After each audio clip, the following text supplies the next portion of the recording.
Pagbasa mula sa sulat ni Apostol San Pablo sa mga taga-Roma. Mga kapatid, saksi ko si Kristo na katotohanan ang sinasabi ko, hindi ako nagsisinungaling. Saksi ko rin ang Espiritu Santo na malinis ang aking budhi sa sasabihin kong ito sa inyo. Matindi ang aking kalungkutan at di mapawi ang pagdaramdam ng aking puso tungkol sa aking mga kalahi at mga kababayan. Ano pat mamatamisin kong ako'y sumpain at mawalay kay Kristo, alang-alang sa kanila. Sila'y mga Israelita at itinuring ng Diyos na mga anak niya. Nakita nila ang maliwanag na tanda na nagpapakilalang siya'y kasama nila. Sa kanila nakipagtipan ang Diyos, sa kanila rin ibinigay ang kautusan, ang tunay na pagsamba at ang mga pangako. Sila'y nagmula sa mga patriarka at sa kanilang lahi nagmula ang Kristo nang siya'y maging tao. Diyos na kataas-taasan na pinapupurihan magpakailanman. Amen. Ang salita ng Diyos. Purihin mo, Jerusalem, ang Panginoong butihin. Purihin mo, Jerusalem, purihin ang Panginoon. Purihin mo ang iyong Diyos, kayong mga taga-Siyon. Yaong mga pintuan mo ay siya ang nag-iingat. Ang lahat ng iyong lingkod ay siya ang Jerusalem, ang Panginoong butihin. Ginagawang matahimik yaong mga hangganan mo, bibigyan kang kasiyahan sa kaloob niyang trigo. Kung siya ay naguutos, agad itong natutupad, dumarating sa daigdig na hindi na nagluluwat. Purihin mo, Jerusalem, ang Panginoong butihin. Kay Jacob niya ibinigay ang balita at pabilin. Ang tuntunit mga aral ibinigay sa Israel. Ang ganitong karapatan ay wala ang ibang bansa, pagkat hindi nila batid ang utos na itinakda, purihin ang Panginoon. Purihin mo, Jerusalem, ang Panginoong butihin. Ang mabuting balita ng Panginoon ayon kay San Lucas. Isang araw ng pamamahinga, si Jesus ay inanyayahang kumain sa bahay ng isang pinuno ng mga Pariseyo at binabantayan nilang mabuti ang kanyang mga kilos. Lumapit kay Jesus ang isang taong namamanas, kaya't tinanong niya ang mga Pariseyo at ang mga dalubhasa sa kautusan, naaayon ba sa kautusan ang magpagaling sa araw ng pamamahinga o hindi? Ngunit hindi sila umimik, kaya hinawakan ni Jesus ang may sakit, pinagaling sa kapinayaon. Pagkatapos, sinabi niya sa kanila, kung kayo'y may anak o bakang nahulog sa balon, hindi pa ninyo iaahon kahit araw ng pamamahinga. At hindi sila nakasagot sa tanong na ito. Ang mabuting balita ng Panginoon, pinupuri ka namin, Panginoong Hesukristo.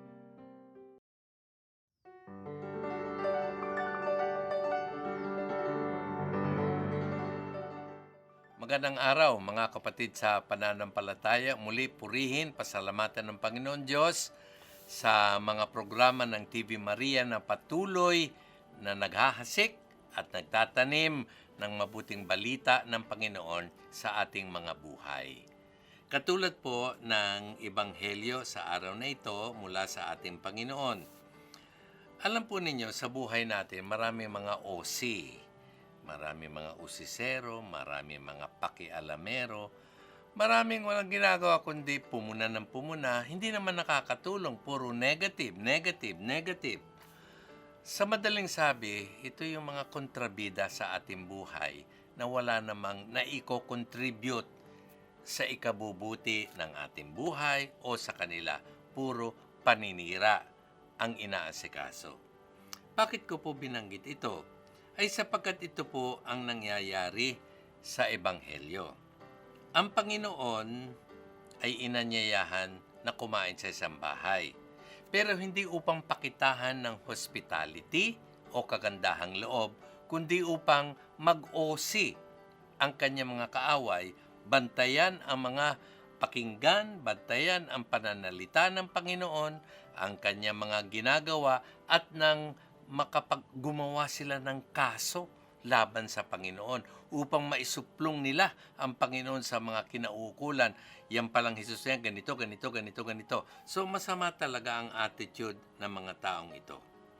Ngayon, habang ang Panginoon ay nasa bahay nito mga pariseyong osisero at masama ang attitude sa Panginoon, may lumapit na may isang may karamdaman. Ang wika dito, namamanas. Ngayon, ang sabi ng Panginoon sa kanila, sa mga kaaway ng Panginoon, yung mga usi,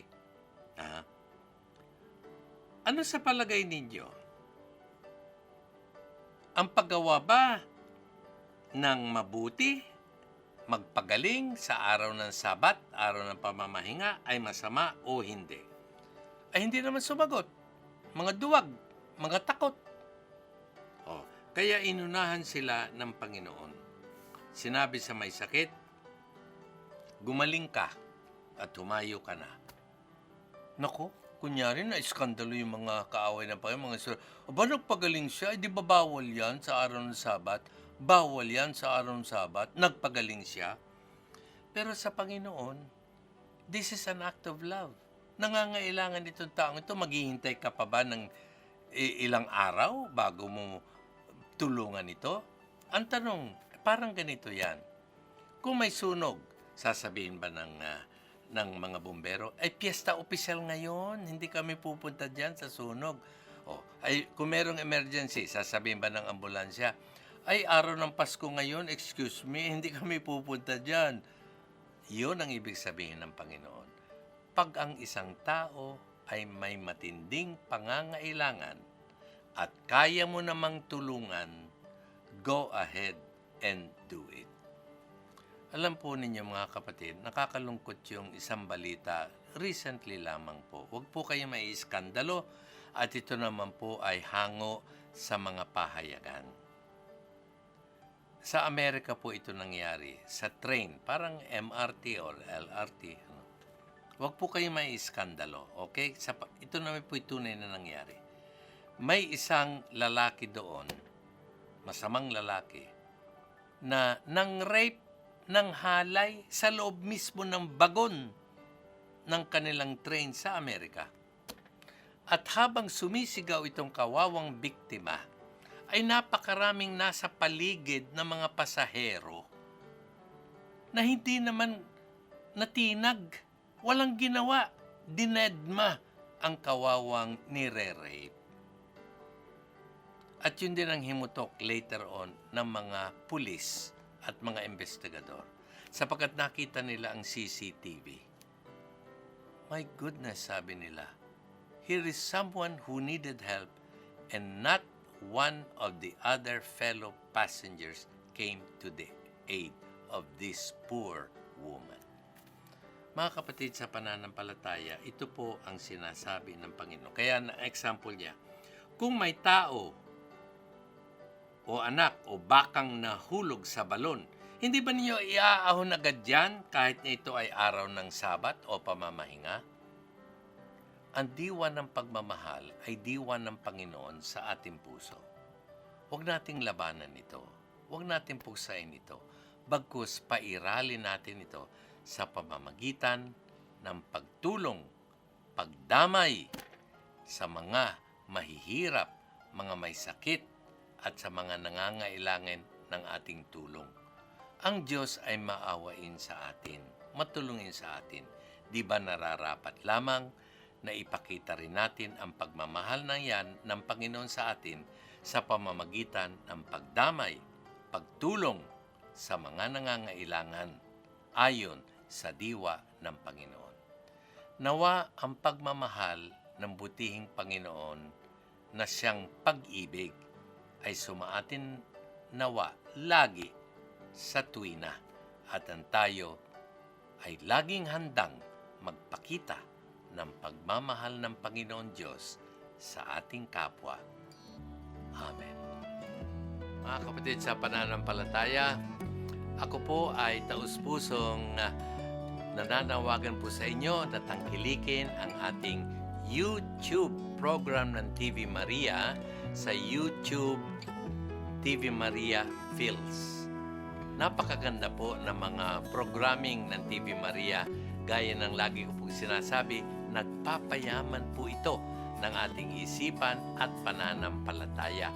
marami po kayong matututunan sa mga programang handog dito sa YouTube TV Maria Pills. Kaya huwag na po maghintay, click na po ang subscribe button now na at nang simula ang inyong pagpapayaman sa kaalaman at pananampalataya. Marami pong salamat.